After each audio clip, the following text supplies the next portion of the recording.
A tale of destined love that defies the odds. The girl was a stranger to me, but she had the most beautiful blue eyes I'd ever seen. It was like they were glowing with inner light. It was a sunny day outside, so she didn't have a need for a torch or any other light source. I could see her as plain as day as she looked down at the tombstone I was standing next to. The look on her face was one of sadness. "Is he buried here?" she asked me, pointing at the tombstone. "No." I shook my head. "The man this grave is named after died 5 years ago. The body was never found, but his widow insisted on having a grave put in the family plot, anyway." The girl smiled at me. "My name is Marigold, and you are?" "Roslyn," I said. "I am a novice nun at the convent of St. Agatha." "You mean to tell me that a convent full of women needs men to maintain their cemetery?" "Yes, the convent owns a lot of land around here. We maintain all the graveyards." "Ah, so that's why you are a nun. You don't have a husband to maintain you. What a pity. A beauty like you shouldn't have to go to the convent." I blushed. She was a flatterer. But she was right, I was a beauty. My skin was fair and smooth and my hair was long and brown, my eyes were hazel, and I had a curvy figure that I hid under my habit. "What brings you to this cemetery?" I asked her. "I'm looking for a man. He was a great warrior who died in a battle a year ago." "Oh, did he know your father? He may have been able to tell you where to find his grave." "No, he knew me. He was my husband." I was taken aback. How could she be married to a man who died a year ago, when she looked to be about my age? She looked no more than 16, the same as me. "But how could that be? You look so young. And what is a child like you doing, married and a widow at the same time?" She giggled and I thought it was the cutest sound I'd ever heard. "It is a very long story. I've got plenty of time. Why don't you tell it to me while I work? I need to tend to some of these graves." "Very well. His name was Tavish McAfee. He was a great warrior in our clan. Our fathers arranged our marriage when we were born, as was the custom.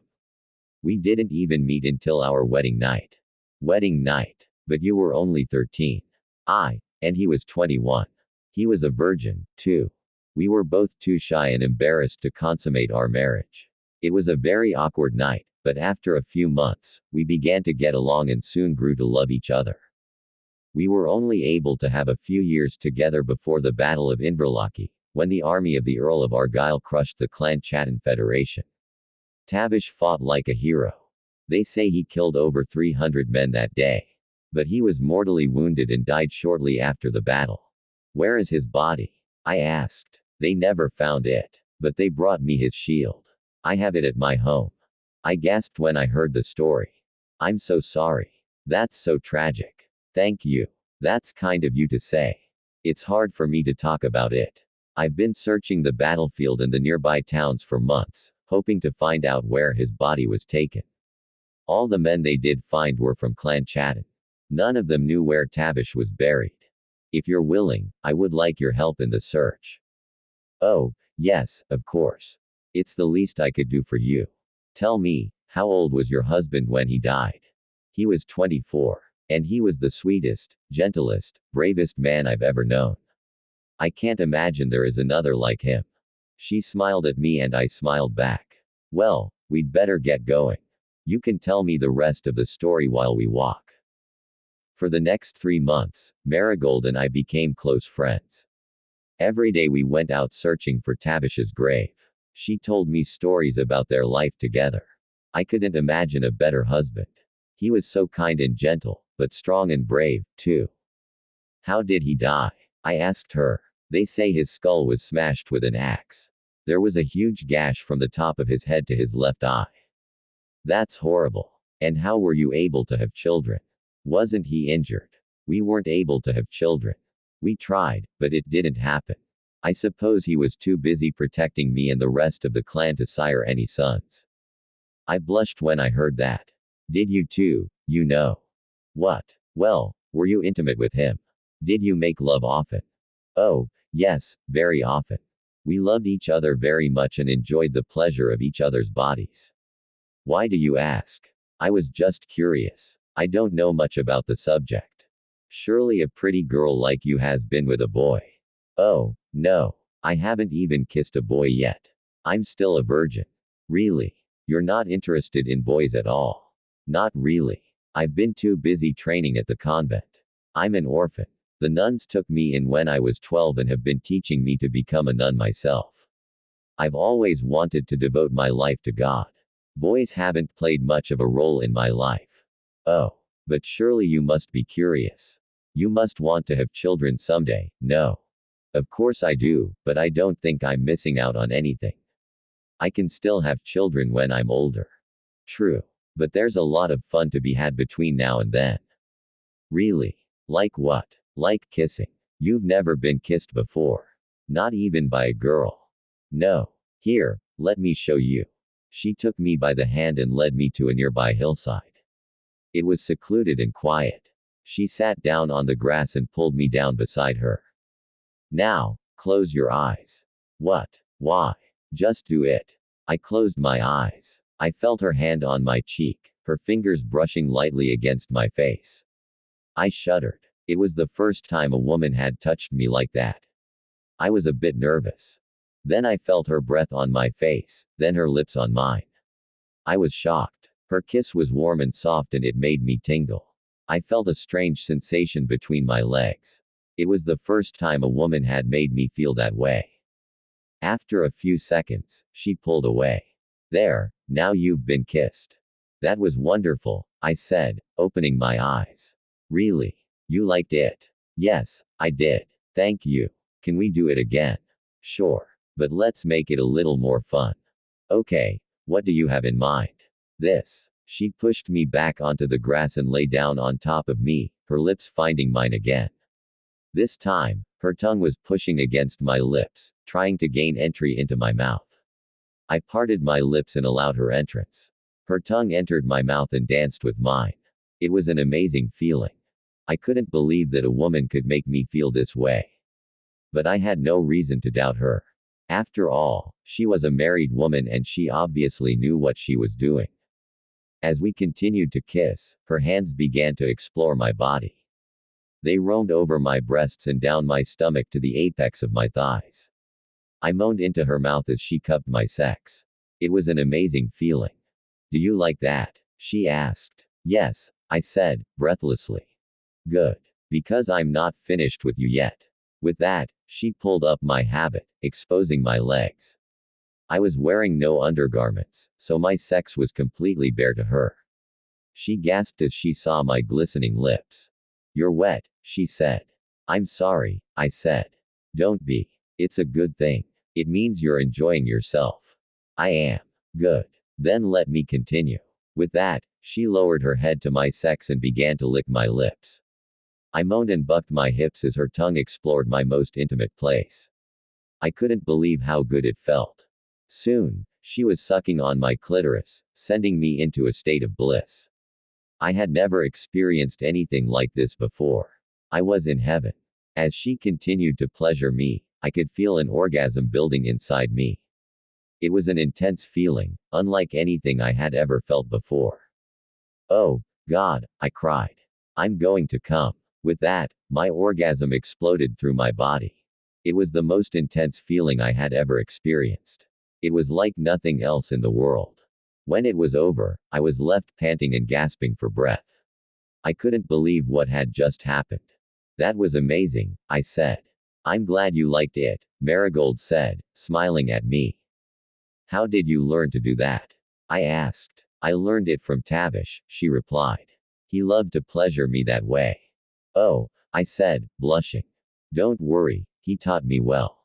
And now I can teach you. I'd like that, I said. With that, we kissed again, sharing the taste of my juices on her lips. It was an intoxicating feeling. I could get used to this. As our kiss deepened, her hand slipped between my legs again, this time sliding a finger inside me. I moaned into her mouth as her finger stroked my inner walls. It was a new and wonderful sensation. You're so tight, she whispered. I've never done this before, I said. It's okay. Just relax and enjoy it, she said, sliding a second finger inside me. I moaned again as she began to move her fingers in and out of me. It was a delicious feeling. I couldn't believe I had been missing out on this for so long. As her fingers worked their magic on me, her thumb began to rub my clitoris.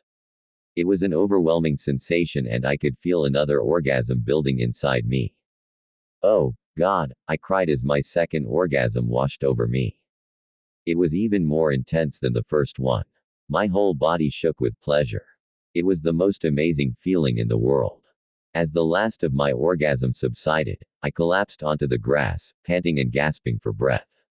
That was incredible, I said. I'm glad you liked it, Marigold said with a smile.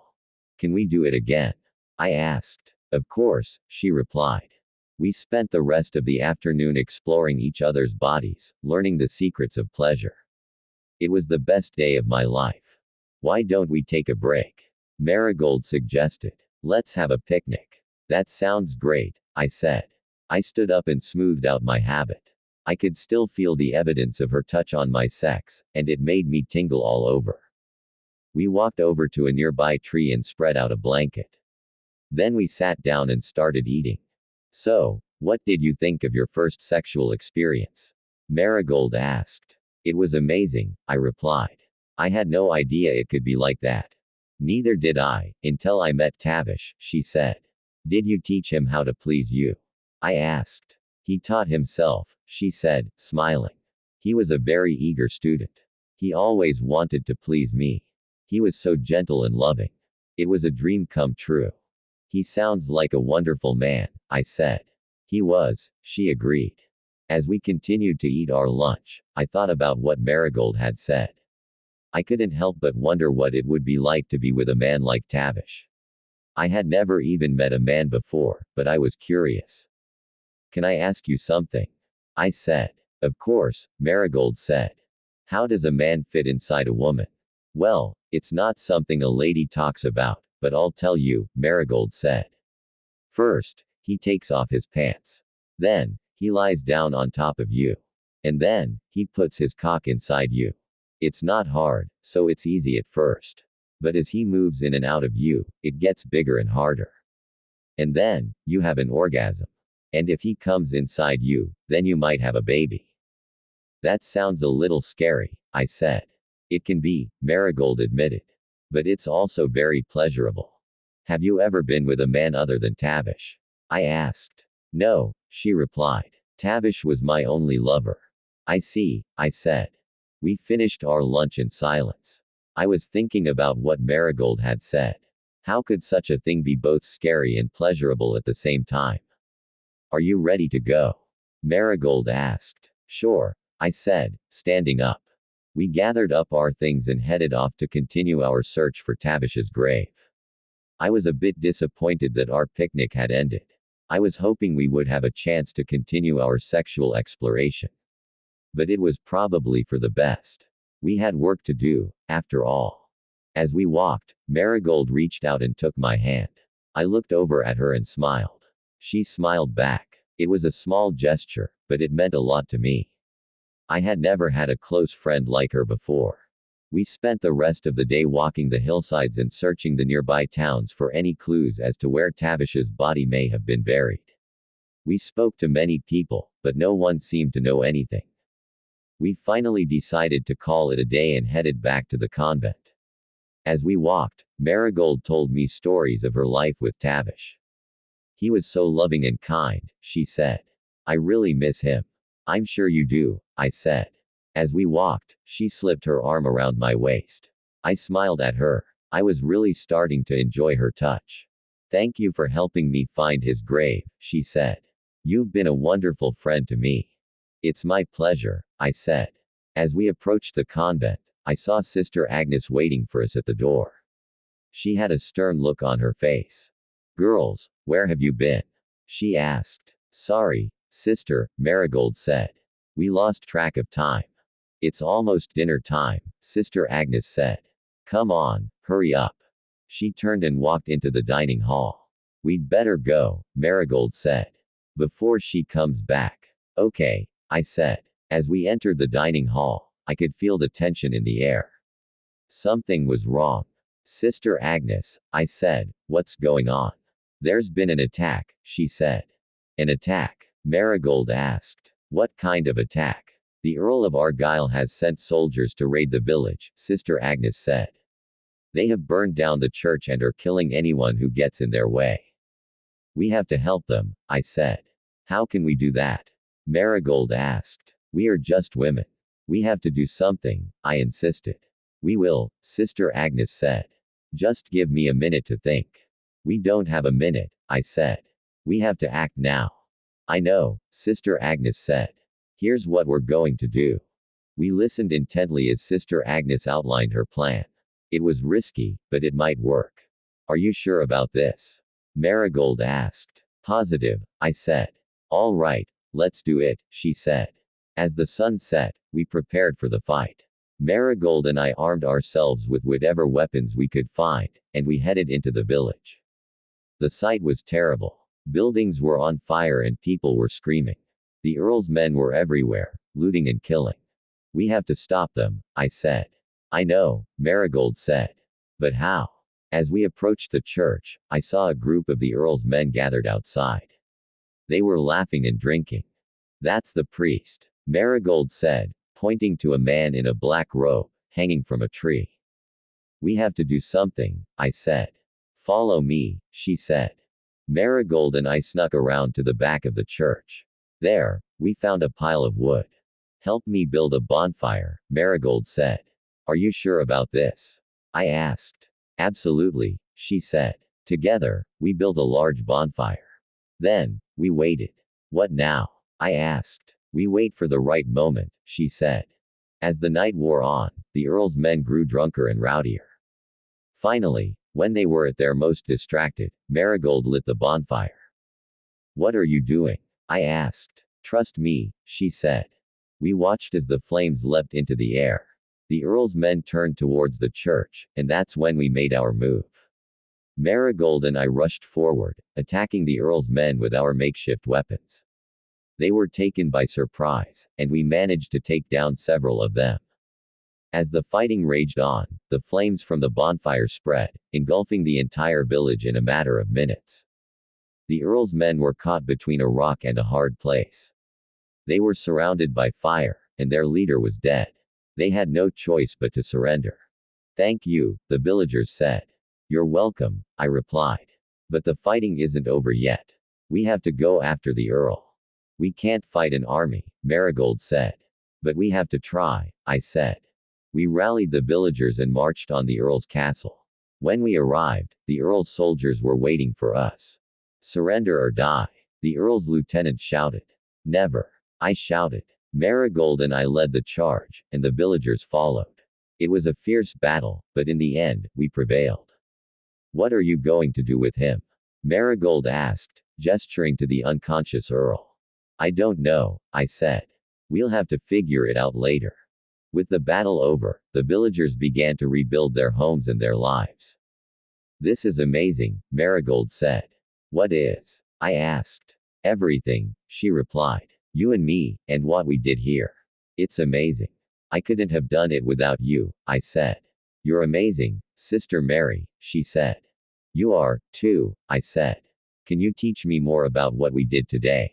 She asked. What do you mean? I asked. Well, how to fight, and how to defend ourselves, she said.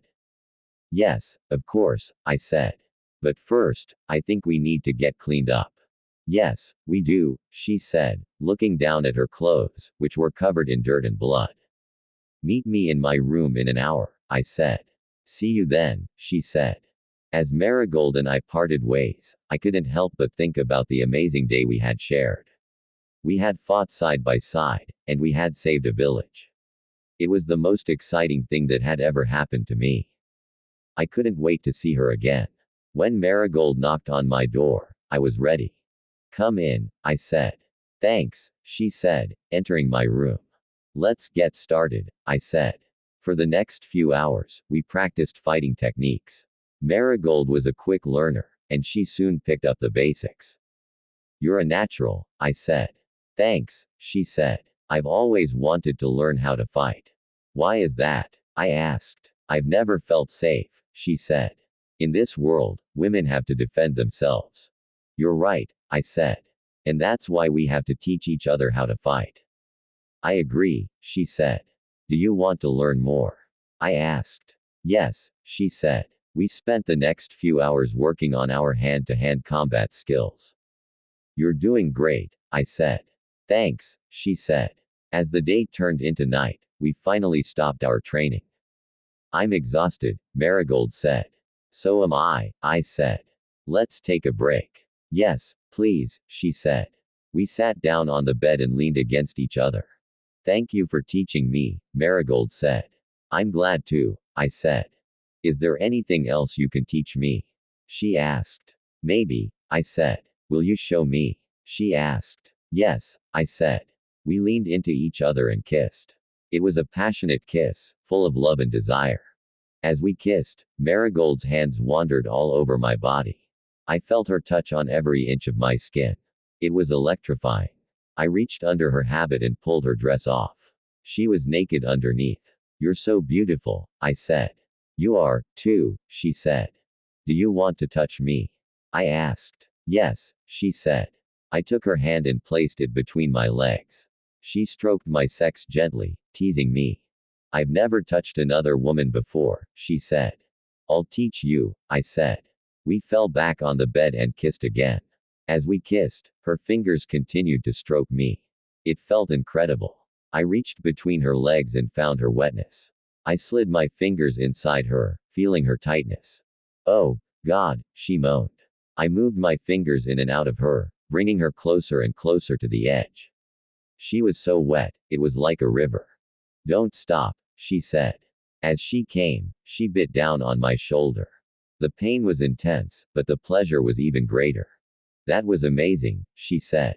There's more where that came from, I said. I kissed my way down her body, stopping at her breasts. I licked and sucked on her nipples, making her moan. You're driving me crazy, she said. I continued down her body, stopping at her sex. I could smell her wetness. Are you sure you've never done this before? She asked. Never, I replied. I stuck out my tongue and lapped up her juices. They were the sweetest thing I had ever tasted. Oh, God, she moaned. I kept licking and sucking on her sex, making her come over and over again. It feels so good, she said. I said. After a few more minutes of this, she pushed me away. No more, she said. I can't take it anymore. Are you sure? I asked. Yes, she said. I moved back up her body and kissed her. She could taste her juices on my lips. Thank you, she said. My pleasure, I said. We fell asleep in each other's arms, completely satisfied. The next morning, Marigold and I woke up to the sound of bells. What's that? Marigold asked. The town is under attack, I said. By whom? She asked. I don't know, I replied. We dressed quickly and ran to the window. Below us, the streets were full of chaos. People were running in every direction, trying to escape the invaders. We have to help them, I said. How? She asked. I don't know, I said. We grabbed our weapons and headed for the stairs. As we descended, the sound of battle grew louder. Stay behind me, I said. We entered the courtyard and were met with a scene of carnage. Bodies were strewn everywhere, and the smell of blood was thick in the air. Where are they coming from? Marigold asked. I don't know, I replied. Suddenly, a group of invaders appeared from the forest. They were big and ugly, and they were carrying torches. Get back, I said. We retreated to the safety of the convent. As we did, one of the invaders threw a torch at the roof. It landed with a thud and immediately burst into flames. They're going to burn the convent, Marigold said. We have to stop them, I said. We rushed outside and began attacking the invaders. Our swords clashed against their axes, and the sounds of battle rang through the air. As the fighting raged on, we saw a figure emerge from the forest. It was the Earl. Surrender, he demanded. Never, I said. The fighting continued, but eventually the invaders were beaten back. The Earl retreated, and the townspeople rejoiced. We did it, Marigold said. Yes, we did, I replied. We spent the next few days rebuilding the village. The Earl was defeated, and the townspeople were safe once more. It's time to go, Marigold said. I know, I replied. We gathered our things and prepared to leave. As we did, Marigold turned to me and smiled. Thank you, she said. For what? I asked. For being my friend, she replied. Always, I said. We hugged and departed. As we walked, I knew we would see each other again. After all, we were both warriors. Asterism.